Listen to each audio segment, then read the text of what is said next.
Welcome back to the European Masters. We're getting ready to go into our second game of the day. This is k1ck taking on Samsung Morning Stars. Now, Samsung Morning Stars, if you watched last week, you would have been, you know, ecstatic at watching that game versus LDLC, where we had high expectations for LDLC after their playing's performance, and Samsung Morning Stars smashed them. They took all the dragons from them. They got a 4 Infernal Soul, and they just walked through them. Now, this is k1ck. This is the Ultra League, and this is Puki style. This is going to be a really hard matchup for them, and they need a win to stay relevant in this group. Yeah, I mean, especially with the fact that we've seen LDLC picking up wins. It is now them and SchAlke who are a point ahead, so Morning Stars, they need as many wins as possible. They want to keep themselves in the game, and I think we saw a bit of a taste of what they can offer against k1ck last week. Yeah. They obviously didn't win the game, but they had some strong team fights, and that's really how I'd characterize Samsung Morning Stars. They are very powerful at those team fights, those 5v5s. So if there's a situation where k1ck opt into those, where k1ck don't have as good as an early game as they normally do, we could see them have a successful game, and the PT Nats being done proud.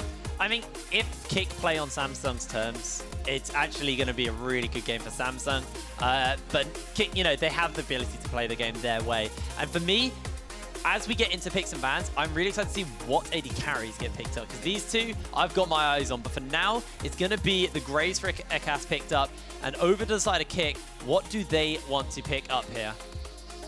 I think you have a range of options in this situation. Normally, one thing is that we often see counter pick for Shlatan in the jungle, so I mean, that's very easily presented itself in this situation. Not going to be too many doubts there, and he's happy to just take Nidalee into the grave. So if they're going to first pick jungle, Shlatan will pick himself a good matchup, and we've seen him look to apply pressure on this, particularly in the game against SchAlke. Against Lorox, he was a monster at putting the pressure down onto him, so not too many surprises there. I think in this position, you can take an AD carry if you want to have like the Jhin, which is out of the big three, kind of the premier one left open, or you could just leave it to later and take something a little bit less committal, maybe a flex pick, possibly an option in the situation.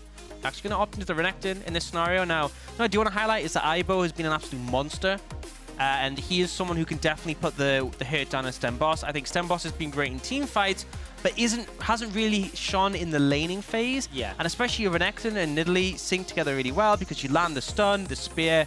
I mean, if you're missing a stun target, then I don't know what you're doing, and the damage can follow through. So, kind of typical what I expect from k1ck. A lot of priority in the top lane and jungle so far.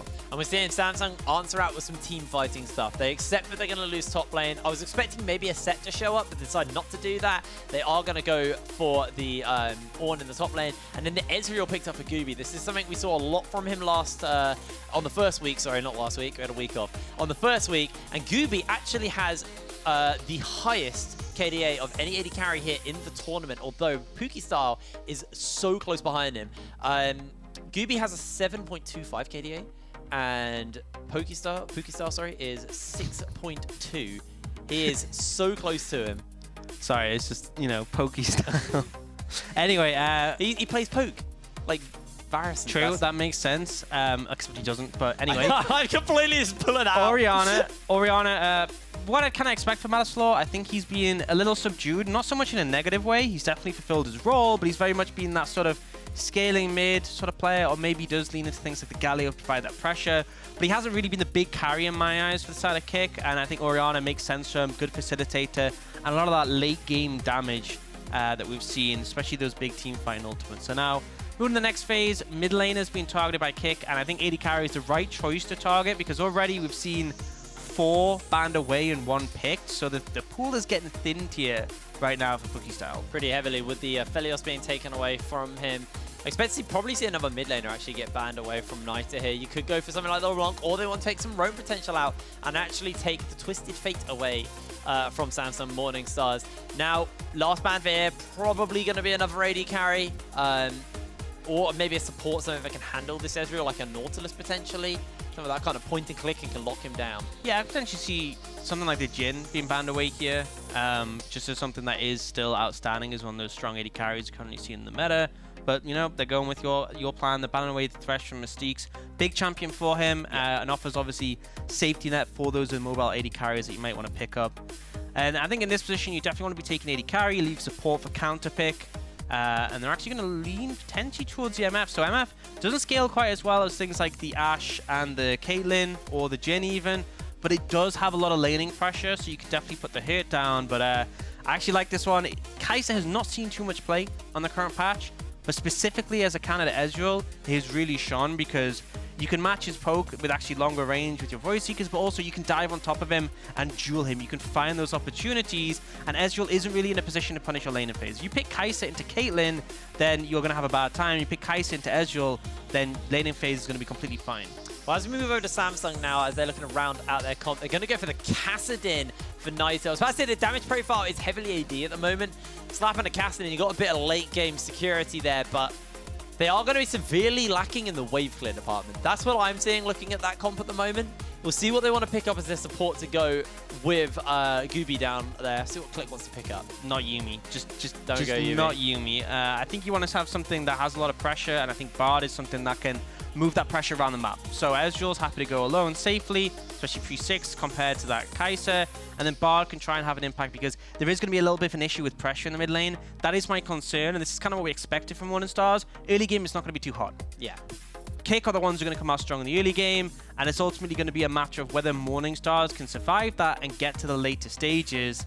Now, K1ck have decided that they want to opt a bit into the late game insurance. Well, actually decided to change my mind. They're going for the Nautilus, so more early pressure. Yeah. And Kai'Sa Nautilus was that big combo when Kai'Sa was the tier 1 champion. Once you land the Nautilus engage, you have the plasma already stacked up, you can follow up on it. And I think it makes sense from a perspective of you have a great bot lane to play around, you have a great top lane to play around, mid lane's just going to have permanent priority. This is absolutely a game where we could see K1ck pop off and Shlatan really hurt Eckas. But the thing is, the big if they don't find that success, if they make mistakes and mess up, Morning Stars are going to come back hard in the late game. Yeah, that's going to be the big thing. You have to play for that level 16 on the Kassadin, you know, when he's... Well, it's such a hard... You don't ever want that to be your win condition, though. You don't want your win condition to be, we got late game, we got the Kassadin, because games here in the European Masters get decided fairly quickly. Mid-game seems to be a very defining point of a lot of our games, where a team who gets ahead in mid-game typically starts to stay ahead. We have had, obviously, a few miracle games here and there, but we'll have to see as we do take to the Rift for our second game of the day. Samsung Morning Stars, now currently the bottom of Group A. We haven't seen a team leave group stage from the PG Nationals since 2018. If they can pull a win out here, they keep their dreams alive. I mean, that's the thing, is that even just to beat LDLC was huge for the region, for the team. That alone is an achievement. I think, considering the history of the region, never really be able to make a big mark, and beating LDLC, the reigning champion, was massive, but you're always going to want more. And especially with, there were close moments in that game against K'Ck last week. SMS are definitely looking for an opportunity to capitalize on this one, but really it's just going to come down to mitigating that pressure. I expect to see Shlatan really aggressive in the early game. I expect to see him challenging and making Eckas' life difficult. And this is the big thing as well. K'Ck are from the Ultra Liga. This is a region where the only way they can improve is actually win the tournament. K'Ck are a team who are in with a good chance of actually doing that. The same can be said for a Go Rogue as well. This region is looking stacked right now, but we're on to the Rift. Minions are spawning up. Eckas is going for a solo start on the blue. Not really unexpected. And actually, having a little bit of a switcheroo here. Aibo's going to go into the mid lane.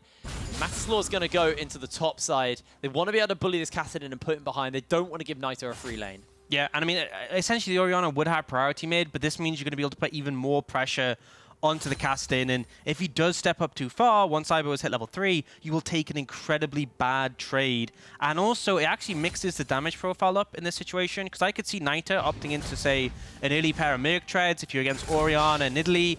It gives you some magic resist, you already have the magic damage shield and the reduction from your passive, so putting that 80 damage profile down is actually really impactful, and I think it's a heads-up play from K'Ck.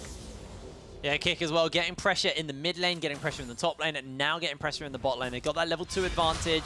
They've got that combo that we talked about with the hook and the plasma stacks stacking up. It means Guubi and K'Ck, they're just going to have to concede lane. And SMS now, this is a really, really rough start. I know we're only 2 minutes in, but every lane is being heavily shoved in, and Shlatan, the player we said likes to play aggressive early, want to have free roam of the map. He'll be able to invade as much as he pleases. I mean, I think when you have 3 lanes with losing priority and enemy team also has counter pick in the jungle, I am concerned for this Graves. Eckas needs to be on point here, needs to be dodging away from Shlatan, not just in the sense of avoiding on the map, but also the spears as well, because he's going to start getting pressured heavily. And you can see already both scuttles, bot and top, are essentially just designated as Shlatan's. Priority is achieved in bot lane. They're actually going for a cheetah recall here, Puki style is, but they'll be back in time to support the Nidalee. And there's just no way Eckas contests this one. There's no way you can walk up into the river in this situation. And it's very much just a turtling game for Samsung Modern Stars in the early levels. Can they weather the storm? They are actually seeing if they can set something up here in the bot side, as Eckas will spot out Shlatan. He's got K1ck with him. And they'll see him finish up this Scuttle Crab. He's spotted out on a ward, K1ck is spotted out on a ward, and Samsung, they're actually going to move their support jungle combo up as Naito gets jumped onto Aibo. They throw out the blind as he jumps in forward. Aibo gets a heal off at the moment as K1ck looks to slow him down with the Q Eckas, punching the damage in as Aibo gets hooked up. They flash forward, the exhaust comes down, but that is first blood for Mystiques. And now Samsung Morning Stars just have to run to the wind. And I like the roam from K1ck. I like that they have the Bard here to help in those situations, but then they overcommit on the play. Oh, and no. Nita ignited, and Mystiques will find the kill. Yeah, that's not ideal for Samsung Morning Stars, but K1ck, you know, they have the early pressure and they are not giving any space over the side of the Morning Stars. We talked about the Graves potentially being in a rough spot. Now the Kassadin is kind of in the dumps as well, and we'll see the replay. I mean, I think this roam here to cover is fine, and I think there's a point where you stop going in.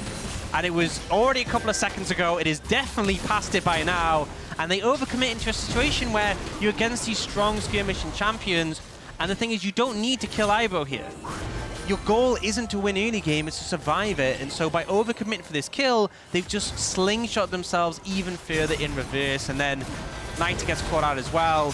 And now this is a sizable lead for the side of K1ck. You can see in the mid lane, 10 CS lead, but also the kills mean 400 gold up there, 300 gold in the jungle. It's not a good start. And the Crocodile just rocking swords. Lots of long swords in the inventory for Aibo. You've obviously got a Ruby Crystal for Naito. That is everything he has to work with. They're actually going to rotate over and send StenBosse into the mid lane. He's teleported here, and Aibo, he's just like, cool, I'm just going to walk topside. Yeah, and I really hope that Naito is close to his level 6, because if you're in that long lane without level 6, you're dead. I mean, you're just flat. You will get run down. And I think he's aware of that, so very much going to back away, but the lane is in an okay spot. Should bounce back towards him, so he's going to be comfortable here just to wait out this one. But look at the CS deficit. This lane swap was so smart by K1ck. It's already almost 20 CS lead between the two, well, I say quote-unquote mid laners right now, with the Renekton and the Kassadin. It's just feeling really rough for Naito. Now, he will be able to pick up a fair amount of this wave that's slowly going to crash into him. But Mystiques is out on the map. Mystiques may be looking to see if they can set something up. Zlatan's about as well. There's no Rift Herald, so this is perfect. That is Naito just either going to have to sacrifice the CS and the experience, or sacrifice his life. This is so punishing, because that massive CS lead is going to be eliminated by that wave, but if you're denied it, you're going to be so far behind. I love the move from K1ck here. You're really punishing in this situation, and you're making Samsung Morning Stars hurt from the fact that they have a Kassadin. Matislaw's got 6 as well. Eckas is making his way over, and Naito's just desperately trying to get into XP ranges. StenBosse roams over, 2 plates picked up for K1ck, and Aibo actually just gets a big old choke onto Naito. Naito able to pick up the tail end of this wave. Okay. Just K1ck just making Naito's life a nightmare. Yeah, level 6 is hit, so a little bit of breathing room from that, but ultimately it was a really nice punish. They don't overcommit onto anything, they don't need to dive. What they do is they just deny a fair amount of CS, and they also get some extra gold onto Aibo thanks to those plates. So it's a measured play, but it was very correct, and it's put K1ck into a 2k gold lead already, which is pretty sizable. Now, it's just been a good start for K1ck, but Samsung Morning Stars, we emphasized it earlier, there's strong elements in the later stages. Their team fighting is successful, and that is how they've got to this point. That is how they beat LDLC. It's how they challenged K1ck in week 1. If we're going to see success from the PG Nats, it is going to be late in this game, but I'm just very concerned. This is what we expected, though. Coming from the Ultra League, a region that has been so dominant in so many European Masters. We expected to see them show up. And versus Samsung Morning Stars, they're having a great start. It's a matter of how they close it out. They don't want to let this go late. They don't want to keep the gold too equal. It's 3k at the moment, which is significant at 7 minutes. But if it stays at 3k in 15 minutes time, they've not been hard enough on the trigger. Yeah, and you just want to keep applying that pressure and just start picking those dragons. This is quite a bit later than, for example, we saw dragons in the last game. But I think it's one of those situations where the emphasis was on the gold lead, not so much the dragons. But if we look, there's going to be a cloud as the second one, so that means it's either Infernal or an Ocean Soul, both of which very powerful if K1ck is able to pick them up. And really would just be extending the window that K1ck has before Samson 1 and Star becomes relevant. And I think one thing I want to highlight is when we're talking about the scaling of Samson 1 and Stars, it's not just in the champions, because there's going to be an Orianna and a Kai'Sa on the side of K1ck. These aren't champions that are going to just suddenly fall off. Yes, there's things like the Kassadin, the Ornn, and the Ezreal who are relevant for Samson 1 and Stars, but it's more so about their play style, the fact that they excel in those team fights. That's what we're looking towards later in this game. Snyder always has multiple people in his lane. He has not been solo laning all game long. Now going to try and catch as much this wave as possible, but Shlatan's moving members over to the top side of the map, and they're going to go for an early Rift Turret as well for themselves. And if you ever wanted a better sign that Samson 1 and Stars aren't contesting this, is when at the exact same time this is going on, the observers show us Guubi TPing bot lane. That's a very clear indication that, yeah, we want nothing to do with this one. I mean, Guubi's got the Cole, 20 stacks until that's dead 19 now, as he's got the Muramana stacking up as well. They just want to play for the 2 items onto Guubi. He will be some kind of mid-game insurance for this team. As long as he doesn't get as hard punished as Nita is, they do have at least something. They have an option to work around. Yeah. And, you know, nothing too significant has happened in the last couple of minutes, but there is that Herald in the pocket of Shlatan, and that's what I'm looking towards to be the big catalyst to snowball this next play. Do you see K1ck hovering around mid? And this is kind of what I like the Bard pick in this situation for, because you can float mid in these scenarios, and you can assist Nita. If a gank comes in, you can just be there. Ezreal's safe for the zone for the most part. Obviously, with Kai'Sa now being past level 6, it's a little bit more risky, but Guubi should be fine, and it means that Nita has been able to pick up some farm. Yes, there is still a 30 CS lead between the two, but at least he's been able to get some CS in the pocket, which, I mean, if you look at what was happening earlier in the game, felt like maybe you'd just be zoned out for a significant amount of time. Has been both K1ck and Mystiques, to be honest, who have both been all over the map, have been sacrificing experience. It's level 4 on Mystiques, to level 7 for his AD carry, level 7 for Guubi, and level 5 for K1ck. And now, Nita, he's going to get stunned down long range, caught out, and flashes away. That's going to be an easy kill for Shlatan as K1ck makes his way forward, looks for the stun onto 1, but Aibo not in tower range, and Shlatan's going low, but the True Shot Barrage comes down, and Mystiques is here to make sure they live. Aibo gets exhausted, and K1ck has no one at his back to get that kill. Turn that play around, and Nita, he's just going to bleed out even more CS now. Yep, good aggressive play. Oh, really easy setup when you have the Renekton. You stun, the spear is guaranteed to land.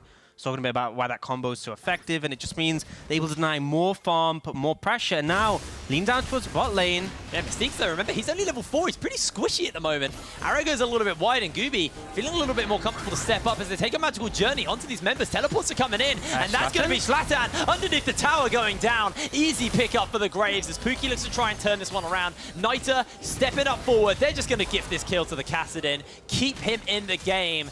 And Samsung Morningstars find 2 kills bot lane. I mean, what was Shlatan's pathing there is my big confusion, but we finally see K1ck overextend, and Samsung Morningstar are there to jump on them and punish. It's a good turnaround. They get a couple of kills. It's not enough to turn the game in their favor, and you can see top lane, StenBosse is not having a fun time. He did not sign up to be laning up against an Orianna, but ultimately, Samsung Morningstar finds something, which is the positive from this. Nivo, he's just going to zone Nita off this cannon wave. Not going to be able to pick him up. Actually gets the Blade of the Ruined King off to slow him down. That's Nita just gets chunked. And the thing is now, Aibo can just force these trades whenever he wants. He's got the Blade of the Ruined King, he's got the lifesteal, and he just wins in damage compared to Nita. And that's the issue. Nita's a melee champion. He doesn't want to walk anywhere close to the Renekton. As if things aren't bad enough, you're not going to see an extra bunch of gold coming in from this first tower. 410 for both Shlatan and Aibo there. That's a massive amount, and we see it at 50 CS lead almost. I mean, that's nice from K1ck, but I probably would have preferred that on the outer tower, in all honesty. Yeah, that did feel a little doomed no matter what, though, to be honest. Yeah, I mean, ultimately, I think even if they had ulted it, they probably still would have got it now. Eckas actually looks to try and turn this around, actually. Gets the pop over the wall. He's just going to jump into him. Call of the Forge God comes down, and now Aibo being chased down. Dodges down on the knock-up as they actually do have that shockwave available. Lands in. Eckas gets the kills. Nita comes over the wall. Arrow is going to go a little bit wide there. And StenBosse feeling the tank here. He wants to go. Matislaw's low, and Nita not actually going to commit for the dive. Matislaw able to hold his life. And Samsung, they keep finding these little windows, these little opportunities to punish K1ck. Yeah, someone oversteps and they feel confident in their ability to find those skirmishes. It's rewarding them, but it's not super significant. But it is keeping them relevant to a degree. And if they keep finding these windows, these opportunities, they'll get to a point in the game where they are more relevant. But for now, it's still very much a K1ck game.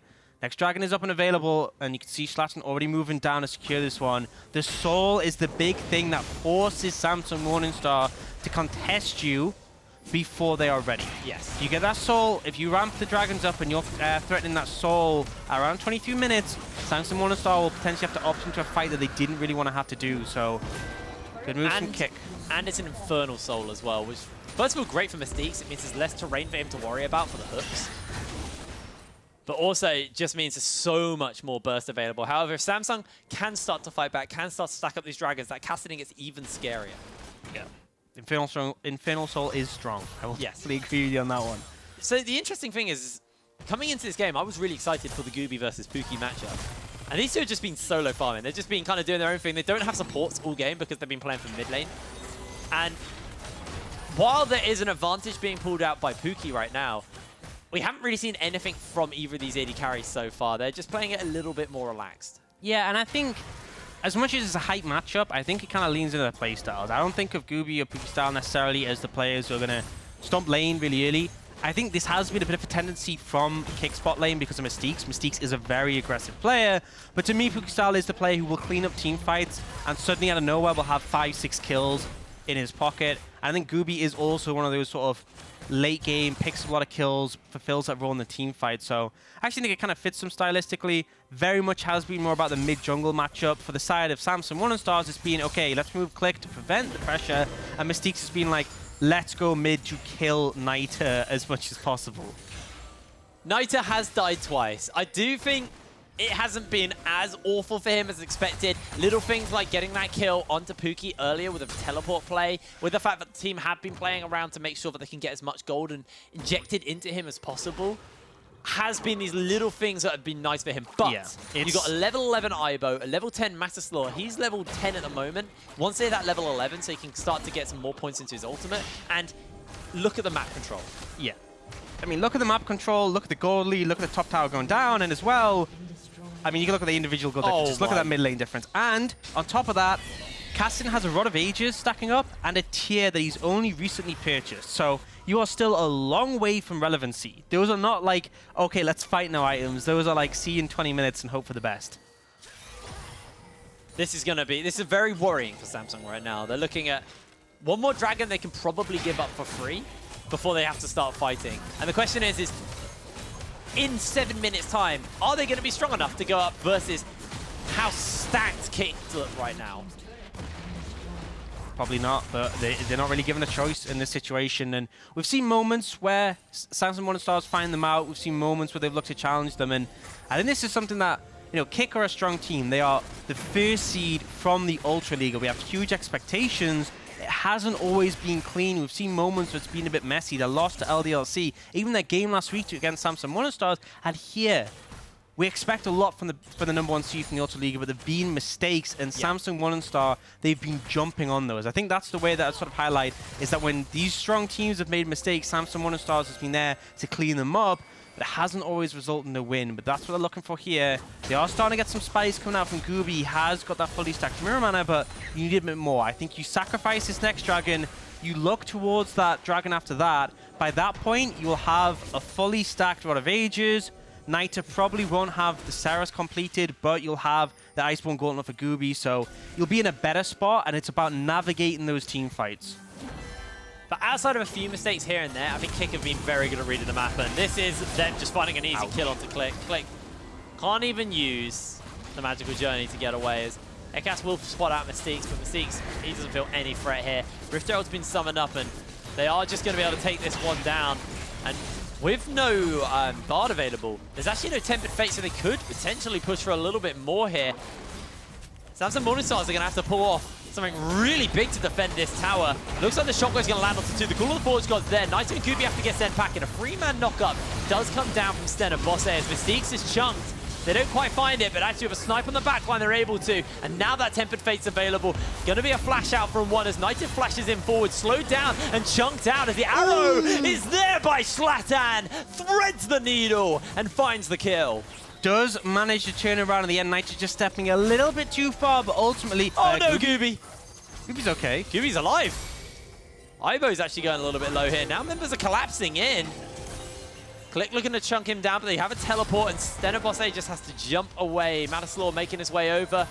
As they get the Void Seeker and the Killer Instinct out from Puki. The flash is forced from Sten. As the spear doesn't quite connect from Shlatan, and now K'LICK may just look to start up this tower once again. Yeah. I think they'll just go for the Dragon in this situation. They've zoned Samson want to start away, and ultimately the Dragon Soul is that big wing condition. Bit of an overstep there, and a nice punish from the Morning Stars, but it's not quite enough. That gold lead still coming in big for K'LICK, and they will now secure their third Dragon, and they are looking pretty strong at the moment. There's definitely some moments where I feel like there's hope for Samson Morning Star, and that's the main thing for this team, is our expectations weren't huge for them coming into this, but they have given hope to the region in that week 1. They have, however, there is a 6k gold lead. That is big right now. Yeah, that is very Let's big. have a little look at this play once again, though. Yeah, so I think in this situation, it's just a bit of an overstep. You know, they get a lot of damage down onto these carries, but the mobility and the tower hits combined with the Ornn actually turn things around heavily in favor of the Morning Stars. Graves puts a ton of damage down with the ultimate there to take down Mystiques, and it was just an overcommit there from K'LICK. The chase starts to come in, but I think it was just a bit of an overreach. At this point, you back away. Nita flashes in, and this spear threading the needle. It's the jungler highlight here. Oh, look at this through absolutely everybody. And down he goes. I like how Bard has a happy face as well. As his mid laner dies. I like how StenBosse is just there on Ornn, and he's just like, the spear goes like underneath his arm, past his armpit, like, oh, well, there he goes. Thank God that didn't hit me. Yeah, that probably would have hit. Actually looking for something here. Mystiques does get the hook off as now looking to get the stun onto against the wall here, but look at Ibo on that flank. Everything gets thrown down on Mystiques, and he's still alive. He's that stopwatch perfectly there. Actually able to survive through everything as Eckas finally takes him down. Now Ibo, he's the one getting stunned up and locked down. A magical journey is taken, and Shlatan will lose his life. Ibo looking for something on the K'LICK as Guubi is just kiting away, but Puki slides in with that killer instinct. Finally, they shut the crocodile down, but they don't have a Kassadin, and Puki is healthy enough to work with. Matislaw takes a fair amount of damage from Guubi as they find a Void Seeker. The Samsung Morning Stars, they find their picks, they get the kills they find they need necessary to keep themselves going in this game, and they just step away. Yeah, I mean, they traded 3 for 1. That was a really successful fight, and we will get a replay of it. It's a pretty heavy engage, but they saw in the top lane, they saw Matislaw moving down, they knew they had time. So this is a very slow play, but they knew they had time to put the damage down. They can just keep pumping into Mystiques, and K'LICK aren't willing to engage until Matislaw is here. And as soon as Matislaw turns up, Samson Morning Stars aren't willing to commit. They move down towards Ibo, and the Renekton's exhausted, he's stunned, he's isolated. We see Shlatan jump in, but the Nidalee just gets decimated, and Ibo trying to find something here, but it's very hard to get on top of an Ezreal with the Gauntlet. And yes, Nita goes down, but at this point, Samson Morning Star have already won the fight. Puki style and Matislaw, yes, they're strong, but they do just need to get away. They're not going to win a 2v4. Now let's take stock of where we are item-wise right now, because Puki hasn't got his Mirror Manus fully stacked up yet. It should be pretty close, but has that Rage Blade as well. So at this point, you have got the upgrade in your Q. Not the E yet. Does need to get either another kind of dagger item finished up before he gets that, and then obviously the W will be coming through. So if it's the AP, that third item is when you get that big power spike. Yep. You got all 3 of your upgrades available and finished up. Where we look over at Nita, Tear the Goddess stacking up, Roa still not fully stacked, while Ibo sitting on that Aegis, Cleaver, and the Blade of the Ruined King. So that's a very, very fed crocodile right now. Yeah, and there's some points that are coming soon that Samsung would love to wait for. There's level 13 on the Ornn and the 2 ornaments coming in. There's the Ceres being completed for Nita. Yes, Guubi's hit that big spike that he's comfortable at, but you're waiting for a bit more time, but you don't have it. 1 minute 40 on that next dragon. And this is essentially the moment where Samson Morning Star just have to fight K'LICK.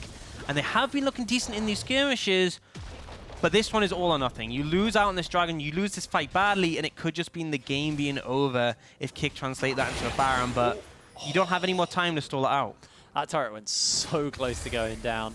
Okay, ornaments came in for StenBosse, so he gets a massive sort of burst of strength in terms of how much resistances this Ornn has, so that's pretty significant. As I said, Guubi's in a good spot with his 2-item spikes. You did just see the mana immune stacked by Puki style, but realistically, the Kai'Sa is better on the 3-item spike. I think the Ezreal is in a really strong spot here, but I'm looking towards Knight not quite being there. He has picked up the Merc Treads, which is nice, but not having the Saris, a bit of a hit, the shield useful, and also the AP you get from it. But again, you don't have any more time. It's 50 seconds, team setting up for this dragon. This is going to be the big fight. This is going to be the moment as Mystiques sets up. They do look for a little bit of poke off onto Shlatan as the Void Seeker. Going to get dodged away, but Eckas does lose his edge of Night Shield. Knights are still quite happy pushing up in the top lane. Remember, he does have that teleport available to him, so he can join the team if he needs to. They just want to get gold. They just want to get time invested into this mid laner for the moment. Both of these teams posturing around, but mid lane control has been afforded by K1ck, and Samsung have to answer out. Knights are now roaming down to join the rest of his team as a blind does connect, and Eckas dodging away on all of the CC, but does get caught out by the shockwave and all of the follow-up. A 2-man knockup comes out from StenBosse as they throw her down the knockup. That is going to be the shutdown they needed, but Ivo slides into the back line, and K1ck are now starting to take over this fight. StenBosse is locked down, but he's very, very tanky. Knight got a little bit of health to work with, and overall, it is a 2-for-1 in favor of K1ck. But K1ck find it. It actually looked like a good start for Samsung Morningstar. Eckas was in a rough spot, but they instantly killed Puki style. Flash, heal, and ultimate still available, not enough. But Shlatan and Ibo, this top jungle duo, just decimate the backline of Samsung Morningstar. Honestly, I want to highlight these two because they've had a great game here, but I think consistently these two have been challenging. Probably one of the strongest top jungles in the tournament. I think a Go Rogue, potentially the other contender. Don't connect with a CC. Eckas is really playing with fire here, not just instantly flashing. A lot of damage comes out from the shockwave. But watch this combo. So initially the ult hits on a Puki style, then the ult from the Ezreal, then the knockup, and the collateral damage just takes him out. But watch Ibo and Shlatan diving in together, decimating the Ezreal. Eckas to follow. That quick pounce coming out from those two was what decided this fight there. If they'd been any slower, then losing Puki style could have been devastating for the side of K1ck. Absolutely. Now, the question for me is, what are the items that are going to start to get upgraded from Sten when he's got that level 14? Is he going to go for the Frozen Fist, or is he going to maybe wait out for a Blade of the Ruined King? No, you never upgrade Frozen Fist. That item is garbage when you upgrade it. But, you know, we talked about his last game. No, but it's that bad. Yeah, it's that bad. It's literally that bad, but you don't even want the extra stats. You don't. I think probably it's going to be maybe a Ghost Blade for Eckas would come in, and you'd upgrade that. Oh, true, yeah. I forgot about and then maybe, I guess the Zhonya's for Knight is okay. And then you wait for something on Guubi like the Blade of the Ruined King or something else. You never upgrade the Frozen. I mean, I guess it gives extra mana, which isn't as bad on the Ezreal, but it's really not the optimal item choice. There's like, in terms of gold value, it doesn't really compare, especially since the thing you want is you want the extra damage output for Guubi, not necessarily just extra armor and mana. But either way, we have big spikes coming out from Puki style on the 3 items with that Runan, so has obviously the AoE on those auto attacks, and also that supercharge will definitely be finished by now. At this point, the Infernal Soul is a massive spike for K1ck, who are already 6,000 ahead, so it's an uphill battle for the Morningstars. They take it quick. They take it very quick. Absolutely. Samsung, fully aware that this is going on. They do have all of the ultimates, bar the True Shot Barrage. Teleport's coming in, and this is going to be Knighted joining up with the rest of the team. Redemption spots everyone out. They use the Redemption for the moment as a 4-man knocker comes down from StenBosse. Guubi trying to just put out some consistent damage. Ooh. A big knockup from Sten. He has to flash away, but Niter is going to get caught out by Shlatan, and Shlatan looking to see if he can find himself the opening. Gets chunked out by Guubi. K1ck's health bars are a little bit too low here, and they're just going to have to step away. Yeah, I mean, the Ornn actually did so much damage there from StenBosse. It really put things in their favor. Eckas unfortunately caught out again, but when you have a Nautilus pinning you down and with all the follow-up, there's not much you can do. The team fight was the correct play now. K1ck can't stop it, they're not relenting. The TP back in with full HP, they're going to start this again now. It has been spotted out. True Shot Barrage will connect. Sten doesn't have Call of the Force God this time. FLICKR already has to use the Magical Journey to get away, as they have got a little bit of damage coming on Mystiques. He's actually just going to be blown up. Baron's already been taken, though, and they've got 4 members they want to pull out. Ivo actually pulls the trigger, and that's going to be a Killer Instinct. An instant pickup for Puki. Guubi trying to kite away from everybody else, and Niter can't find his opening, can't find his opportunity. K1ck get Baron. K1ck get the Baron. They got what they wanted, and although Mystiques goes down, they're completely happy with that turn of events. It's just that mindset to reset, go for the commit, use the TP. So initially, this fight actually is pretty good for Samsung Morningstar because sorry, no, this is a late one. This one looks pretty good because Mystiques gets chunked out in this situation. They manage to pierce through him, but Aibo is so strong. StenBosse does not have the HP to deal with this situation. Gets shredded. Puki style there to follow, and then Guubi, all Guubi can do is just kite away. You can't stay close to that Renekton, and with the mana he was working with, the HP of StenBosse, the extended scenario did not favor Samson Morningstar, and I love the double TP usage from K1ck solo laners to get back in and force Morningstar's hand. It's just feeling so rough for Samsung Morningstars. This Kassadin just caused a massive wound, but they just haven't been able to seal all game long. And on top of that, if they lose this game, they are going to be one game away from being knocked out of the tournament. Yeah. If they lose this one and they lose against LDLC, that is it. That is not just them, but the PG Nats as a whole out of this EU Masters. So they want to do anything they can to try and get in this game to upset the #1 seed from the Ultra Liga. The K1ck are pushing onto this inhibitor tower. All of the Forge Gods are going to come down, though. They're looking for the knockup. Puki slides into the backline. FLICKR's just annihilated. True shot barrage onto Aibo. Shockwave only hits one as everyone else flashes away. Guubi caught out. Double kill. Already picked up a Puki. Puki slides in for another one. Matislaw takes out Guubi. There's only one, and that is a quadra kill. Picked up for Puki. K1ck just pull the trigger. Close this game out in absolute style. As the Ultra Liga continue their dominance here at the European Masters, K1ck remain at the top of Group A. And that's what we expect from Puki style, coming in those later team fights and just cleaning them up, clinical on the Kai'Sa. And I think it's frustrating because there's moments where Samson Morningstars, we see some strength, we see some hope, but ultimately it was a hard to execute composition, and there was no space given by K1ck. And I just got to highlight Shlatan and Aibo. I feel like them as a top jungle duo. I mean, you look at the top jungle duos. I mean, you look at Shigenda and Zanzara from a Go Rogue, and they're a very formidable duo. And I think the fact that K1ck beat them out regionally is testament to how strong these two are together. Because I think Shlatan is a jungler who will challenge you, and Aibo is a top laner who will challenge you. In a meta that has been a bit more bot lane focused, they're willing to take the fight on the other side of the map. From K1ck, honestly, it just felt like there were a few little mistakes, but we can forgive those. Their read on that game was just incredible. Now, guys, we are going to throw to a quick break, and when we're back, we'll break that game down a little bit more. See you in a second.